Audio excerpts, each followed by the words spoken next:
I'll never forget the first time going into the Ulster County Jail to provide a pre-release visit.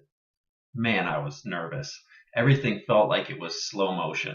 I mean, not many people go into the jail voluntarily, but knowing what I know about the risks of people being released from jail, it was a small inconvenience in my day to be able to make such an impact, possibly save somebody's life by going in and introducing myself, that the Institute was going to be providing their care as after they were released from jail.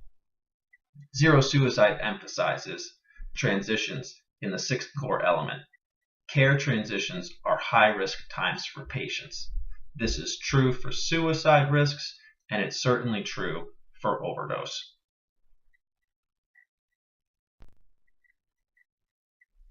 The risk of suicide is greatly increased during transitions of care, and this is particularly true when clients are transitioning from a higher level of care to a lower level of care, like a psychiatric emergency room or a psychiatric inpatient hospitalization.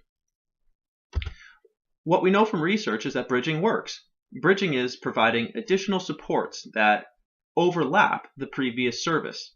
So talking with patients and having more than having appointments set up as part of a discharge plan, it's speaking with them on the phone or in person if possible, and providing as close follow-up care as possible during these transitions. And Zero Suicide also says that suicide risk must be addressed at each session, and regardless of previous suicide risks or behaviors, because what we know about transitions of care is that there is an increased risk of suicide. So assessing and addressing for suicide risk during these transitions at each session. And although there is not as much research around transitions and overdose risks, what we know is that when someone's tolerance for a substance goes down, the risk of overdose increases. So there is some research around being released from jail and the associated risks of overdose, which I've experienced firsthand. Other periods of time when somebody is at increased risk of overdose because of decreased tolerance is coming out of a detox or a rehabilitation inpatient setting. Other less thought about times are what we might consider positive, such as successfully graduating treatment. So stepping down from a more intensive program to an outpatient program or completion of an outpatient program. There is a lot of research around risks of for prescription pain medication, and what they have shown is that periods of time, such as starting a medication, changing a medication, or coming off of medications, put people patients at increased risk. Another study also showed that around the time of picking up medications is an at-risk period of time. So looking at those in particular as micro transitions of care. In addressing the increased risk of transitions, the Zero Suicide model recommends the establishing of an engagement plan, policies and procedures which support increased engagement during transitions. And what we know about patients who are at highest risk of overdose is that they are oftentimes also the hardest to reach. And this makes sense.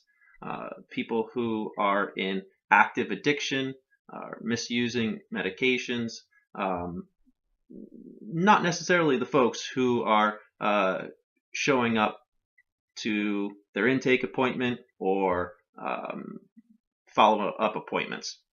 So having an engagement plan can change from the approach to maybe from a more passive stance. Oh, those patients that we get from this referral program, they rarely come, to understanding that in advance and providing more support during those care. For instance, meeting them where they're at. Not just meeting them where they're at, but actually meeting them where they're at, such as going into the jail or having a linkage with a hospital or a residential program where you can actually meet the patients and introduce yourself as a representative from your agency to support them through this transition. And what I also like to talk about is the no wrong door approach. And we think of no wrong door, meaning we're going to help someone regardless if we're the correct place for them to be. We are going to provide an assessment and help make sure that they get to where they need to go. It is so hard for individuals to come into care, and they are so accustomed to having doors closed and not open. So welcoming patients during transitions of care is so important. Even if from the beginning it's kind of obvious that they're not ultimately going to be getting care in your organization, to assist them through that transition of care is included in the no wrong door approach, and making sure that you stay with them until they're getting the help that they need.